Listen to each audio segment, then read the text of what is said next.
Tapi saya percaya Tuhan Yesus. Wow. Dan kalian tahu nggak momen yang paling kita dekat dengan Tuhan pada saat kapan?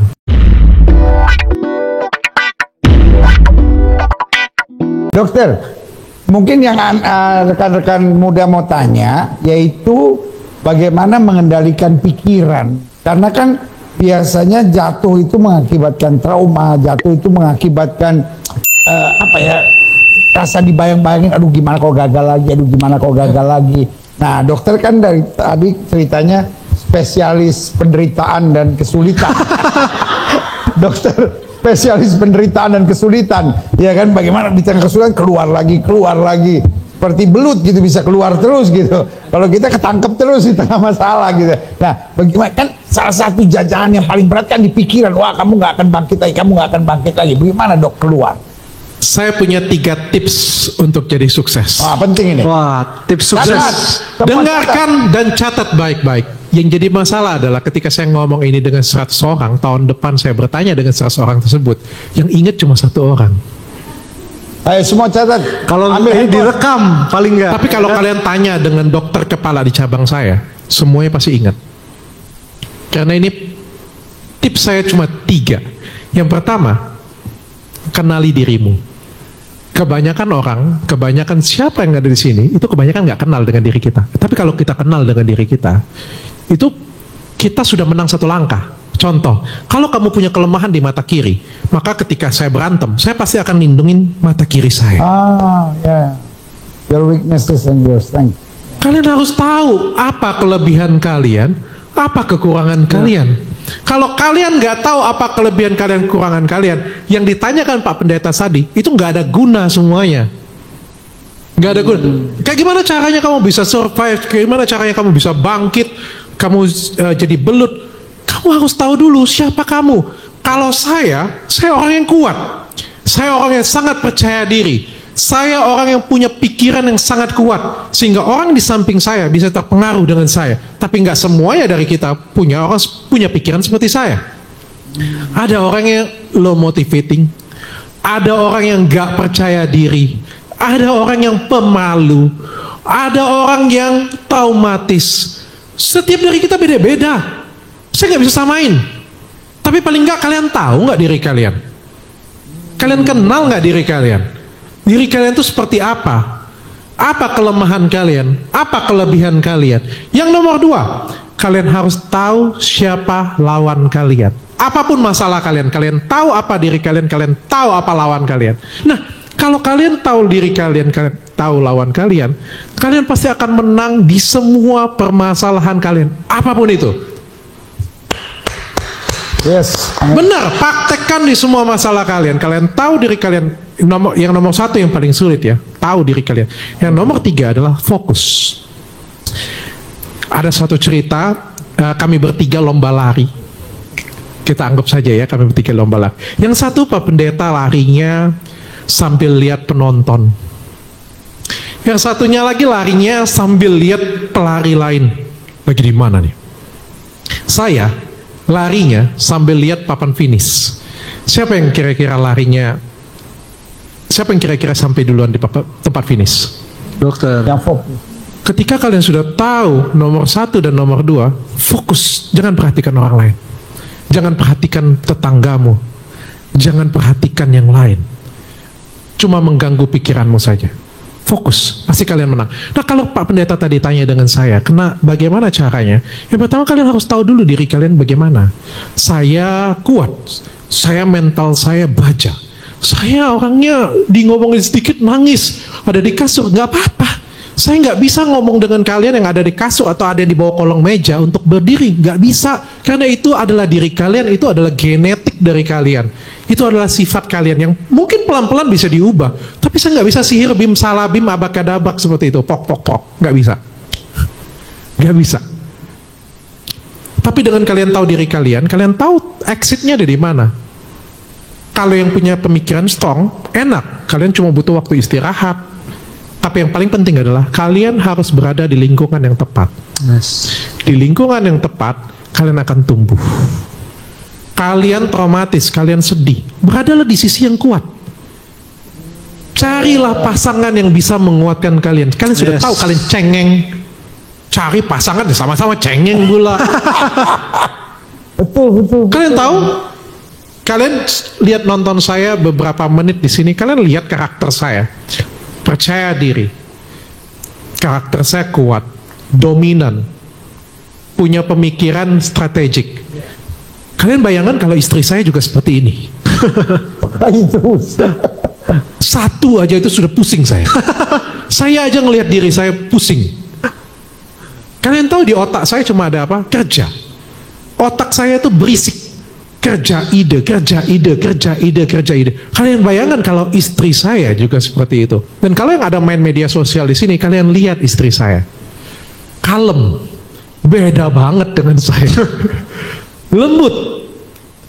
Tidak ambisius. Ya hidup kayak gini aja nggak apa-apa lah, kata dia. Saya gas, dia rem. Saya cepat, dia lambat.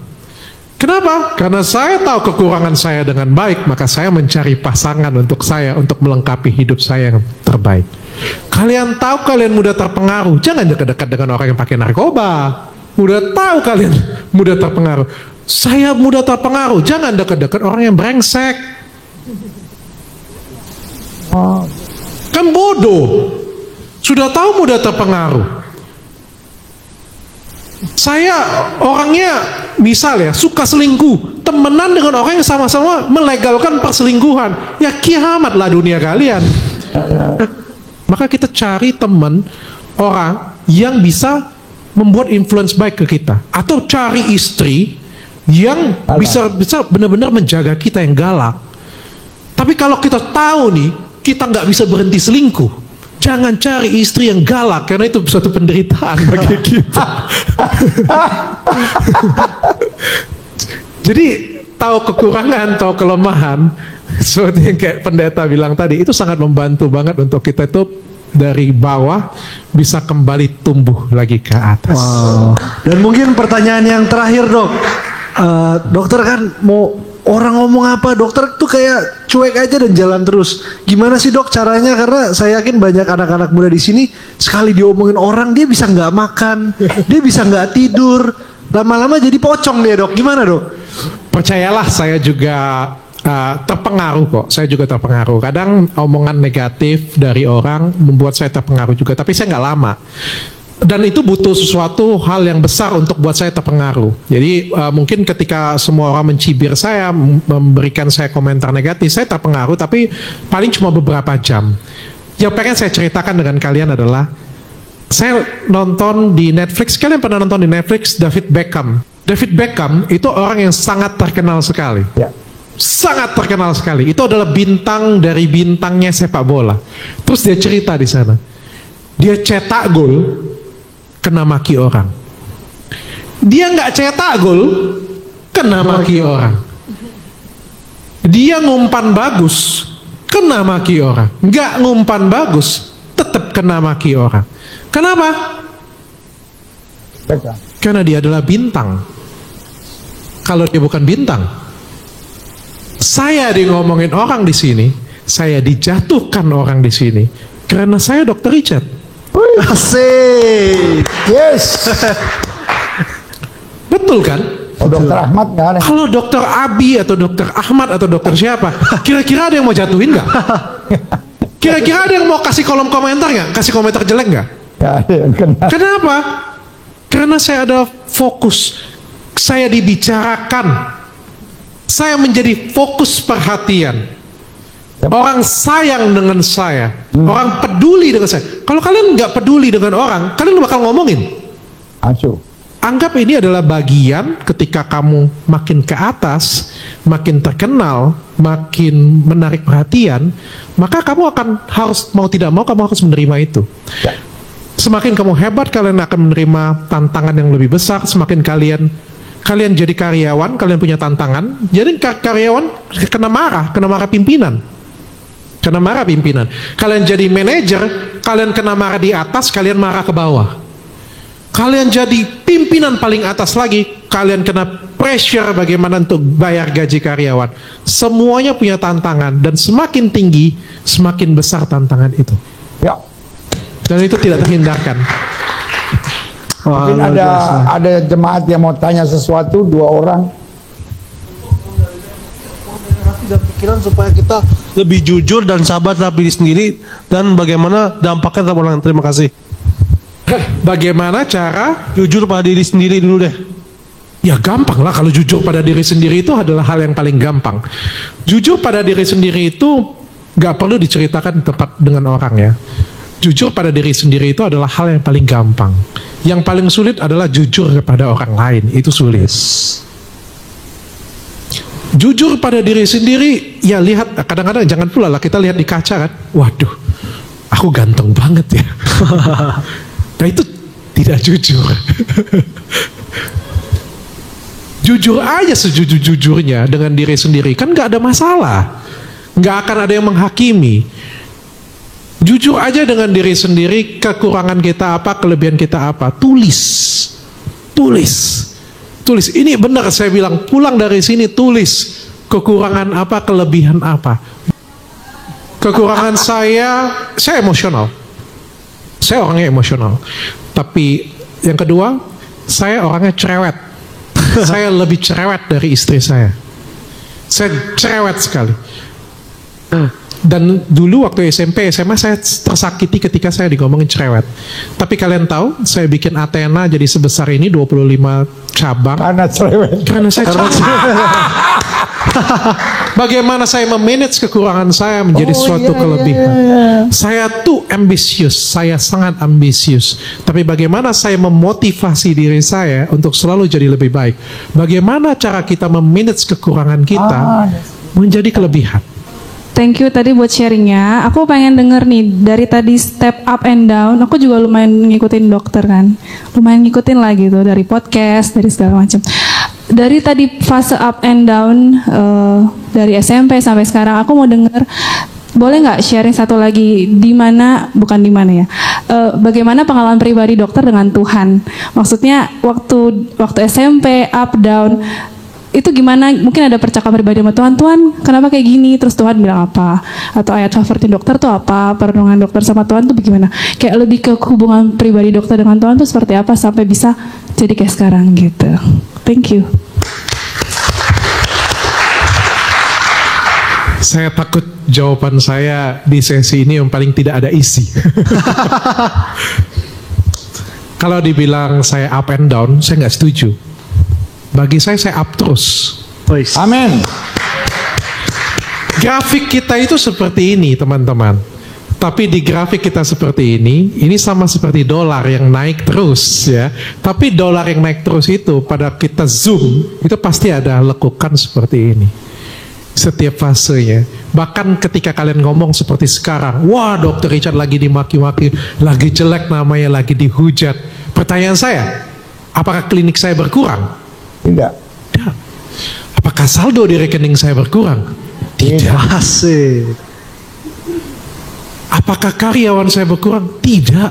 Apakah sesuatu pencapaian saya berkurang? Tidak. Tapi ada fase down yang kita nggak tahu. Kalau saya berhasil lewatin, kalau saya berhasil ngelewatin fase ini, saya akan up lagi jadi lebih atas. We never know. Jadi jangan kita bilang, karena omongan ini ada dalam pikiran kita ketika kita bilang up down seolah-olah kita ini ada di situ-situ aja. Enggak. Kita naik terus ke atas, tapi ada suatu fase di mana kita ada di atas, lagi ada di bawah. Tapi percayalah, fase apapun itu kita lagi menanjak ke atas, pasti lebih baik. Amin. Yang kedua, masalah Tuhan. Nah, ini saya jujur ya, saya itu bukan orang yang religius. Dulu waktu saya kecil, saya sangat religius. Saya seorang Katolik yang hobi sekali ke gereja. Saya banyak berdoa, dan setelah selesai saya kuliah, justru saya kehilangan momentum itu. Saya malas sekali ke gereja, dan ini mungkin setelah lebih dari 3 tahun, akhirnya saya menginjakkan diri saya lagi ke gereja. Tapi saya percaya Tuhan Yesus. Wow.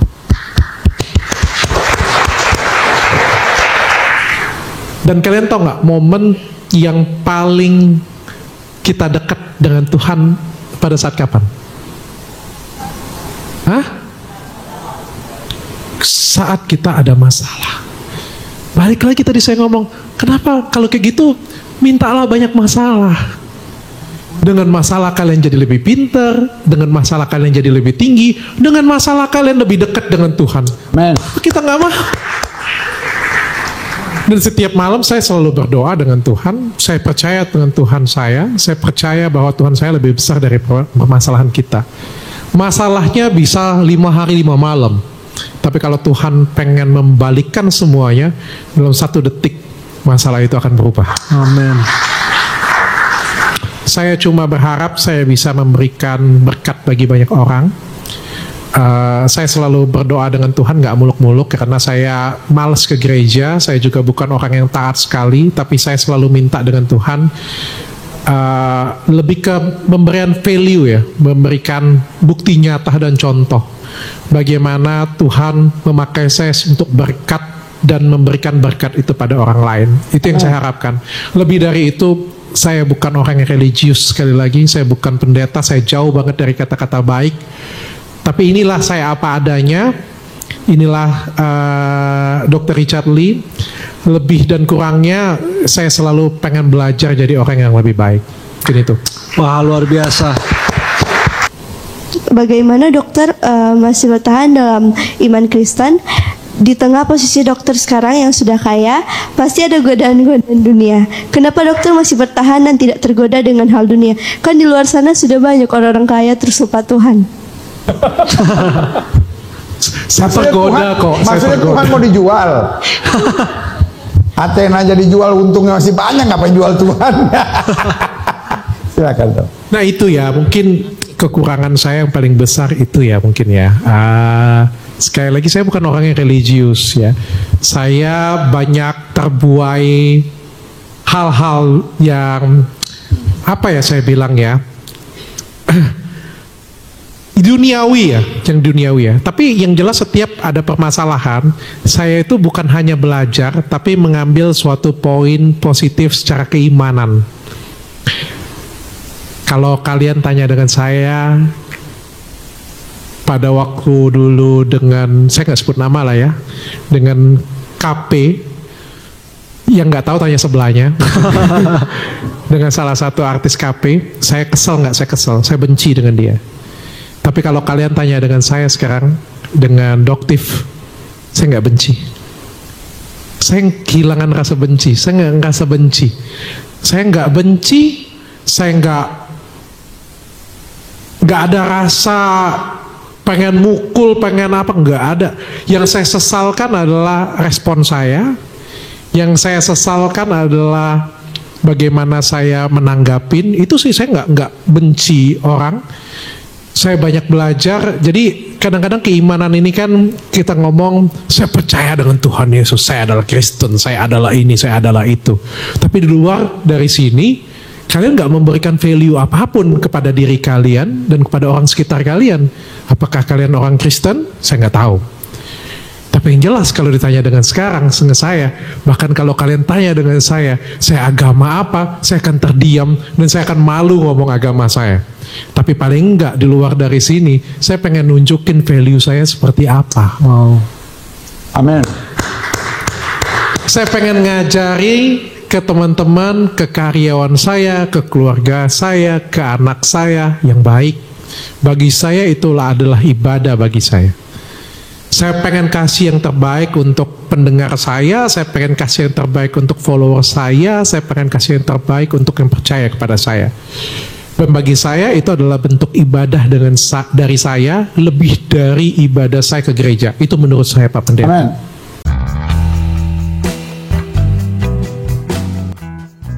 Terima kasih saudaraku sudah mendengarkan penjelasan Bapak Dr. Richard. Kiranya memberi motivasi kepada kita semua. Jika ada pertanyaan silahkan isi di kolom komentar ya.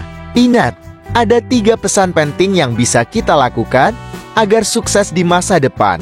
Pertama, kenalilah dirimu. Kedua, kenali lawanmu. Ketiga, fokus pada tujuan. Jangan lupa saudaraku, andalkan Tuhan dalam setiap usahamu. Jangan mengandalkan manusia dan kekuatanmu sendiri. Nanti kamu kecewa.